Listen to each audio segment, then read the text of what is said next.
Hello, જય શ્રી કૃષ્ણ. મારી ચેનલમાં તમારું સ્વાગત છે. આજે આપણે બનાવીશું મેંગો કોકોનટ લાડુ. ઘી એડ કરીશું કઢાઈની અંદર. કોપરું એડ કરીશું, તેને શેકી દઈશું. તેને ઘીની અંદર શેકી દઈશું.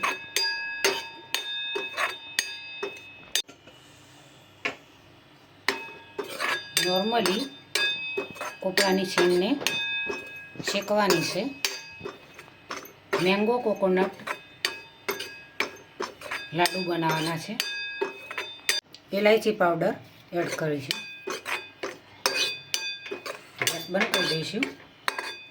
શેકાવા લાવીશું.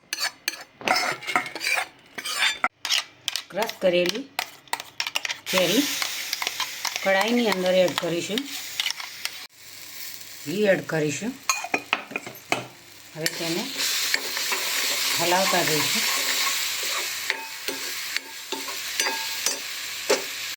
મિલ્ક મેડ એડ કરીશું.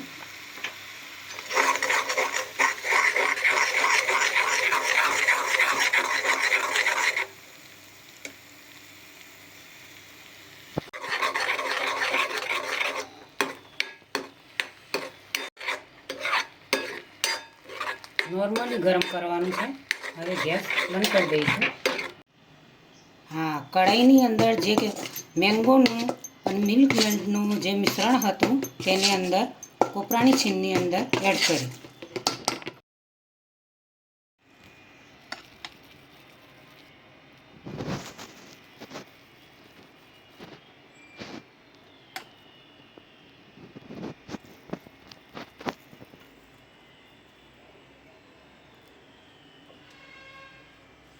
આ રીતે મિક્સ કરીશું, લગાવી દઈશું.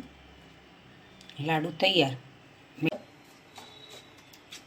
આ રીતે લગાવતા જઈશું અને લાડુને તૈયાર કરતા જઈશું. આજની રેસીપી મારી તૈયાર થઈ ગઈ છે. મેંગો કોકોનટ લાડુ તૈયાર કર્યા છે. ખૂબ જ સ્વાદિષ્ટ મીઠા એવા લાડુ બનાવ્યા છે. લાડુનું નામ સાંભળતા જ મોઢામાં પાણી આવી જાય છે. મેંગોના લાડુ અને મેંગો અને કોકોનટના મિક્સ લાડુ બનાવ્યા છે. ખૂબ જ ખાવાની મજા આવે. દરેકને ખૂબ જ લાડુ તો ભાવતા જ હોય છે. એમાં તો મેંગો અને કોકોનટના લાડુ કંઈક નવું જ નામ છે. ખાવાની ખૂબ જ મજા આવે. આવી અવનવી વાનગીઓ બનાવવાની ખૂબ જ મજા આવતી હોય છે. મિત્રો, જરૂરથી તમે મારી રેસીપીને તમારા મિત્રો સંબંધીઓ સુધી પહોંચતી કરજો, શેર કરજો, બને તો કોમેન્ટ કરજો. આજની રેસીપી મિત્રો તમને જરૂરથી ગમી હશે. મારી ચેનલને સબસ્ક્રાઈબ કરજો, મારા વિડીયોને લાઈક કરજો, શેર કરજો, બને તો કોમેન્ટ કરજો. ચલો મળીશું. બાય.